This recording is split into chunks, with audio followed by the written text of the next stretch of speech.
सिर्फ लीडर लोगों के बच्चे बाहर पढ़ रहे हैं फॉरेन कंट्री में, लेकिन बाकी तो यहीं पे पढ़ रहे हैं, तो वो दबाव इनके ऊपर है ना।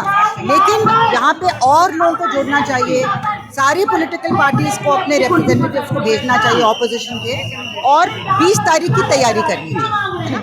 और मुझे लगता है कि हमारा काम है दबाव बनाना।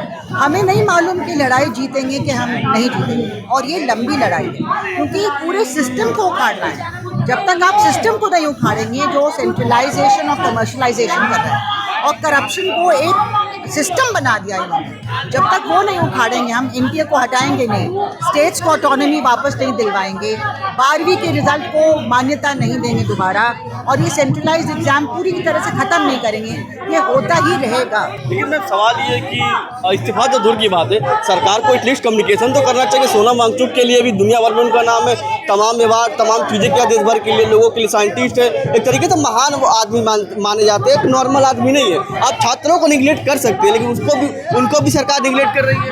नहीं, बिल्कुल, उनको तो उन्होंने जेल में डाल दिया था 6 महीने पे, और जब उनको लगा कि सुप्रीम कोर्ट इनको रिहा कर देगी, तब उन्होंने उनको जल्दी जल्दी रिहा कर दिया, नहीं तो इन्हीं की बदनामी होती ज़्यादा।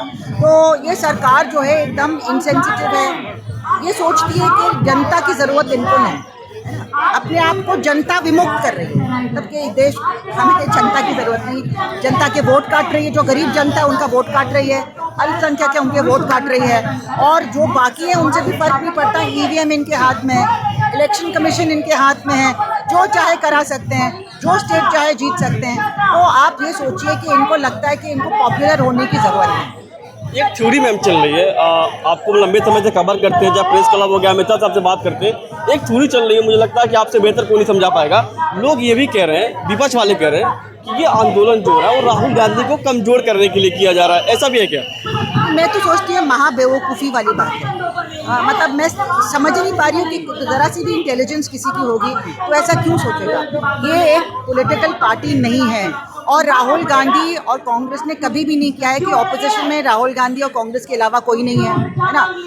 बहुत सारी पॉलिटिकल पार्टीज भी हैं, और बहुत सारे सिविल सोसाइटी आंदोलन हैं जो किसी पॉलिटिकल पार्टी के तहत नहीं आते हैं, उसमें पॉलिटिकल पार्टी सपोर्ट कर सकती है, लेकिन वो आंदोलन पॉलिटिकल पार्टी के नीचे अंदर का हिस्सा नहीं होते हैं। हम लोगों ने ज़िंदगी भर यूनिवर्सिटीज़ में, ट्रेड यूनियंस में काम किया है, और वहाँ पे हर पॉलिटिकल समझ का टीचर स्टूडेंट साथ आता है कॉमन इशू पे।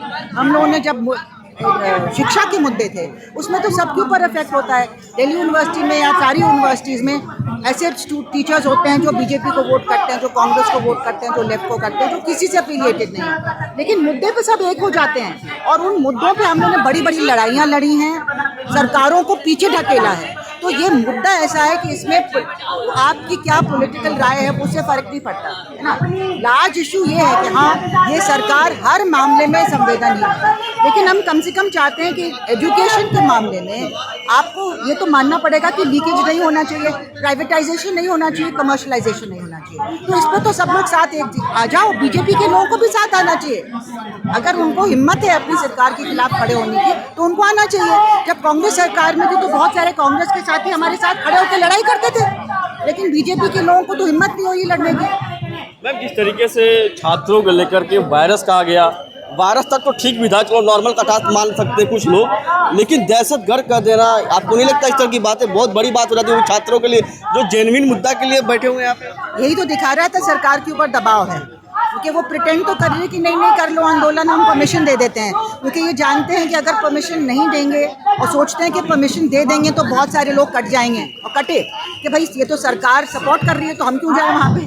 तो वो कन्फ्यूजन हुआ है लोगों में, ऑपोजिशन में भी। लेकिन ये घबराहट कब पता चलती, जब इनके ट्रोल्स लिखना शुरू करते हैं सोशल मीडिया पे, जब सरकार के नुमाइंदे जैसे मिनिस्टर खुद हैं वो दहशतगर्द जैसा लफ्ज़ इस्तेमाल करते हैं स्टूडेंट्स के लिए। मतलब ये कहाँ से कहाँ की बात कहाँ ले जा रहे हैं। एंटी नेशनल पाकिस्तान, चाहे मजदूर हैं उनको कहते हैं, जिस मजदूर को 10 उमर खालिद का भी नाम आ गया, उमर खालिद को भी ले आते हैं। मतलब ये देखो यहाँ पे हर तरह के लोग आ रहे हैं, कई लोग वाकिफ़ हैं सारे इशू से, कई लोग सब इशू से वाकिफ़ नहीं हैं, उनकी अलग अलग राय हो सकती है, लेकिन एजुकेशन के मामले पे, लीकेजेस के मामले पे सब एक हैं, है ना। वो कॉमन है हमारा इशू यहाँ पे, और उसको लेके बहुत बड़ा रिस्पांस पूरे देश से मिला। देखिए 22 मिलियन फॉलोअर्स इतनी आसानी से नहीं आते हैं, ये खरीदे हुए फॉलोअर्स नहीं हैं। तो आप समझिए कि देश में पब्लिक ओपिनियन कहाँ जा रहा है। और अगर और लोग आ पाते तो यहाँ आके अभी भी बहुत लोग आ रहे हैं, देश के कोने कोने से आ रहे हैं। अभी मैं मिली एक असम से एक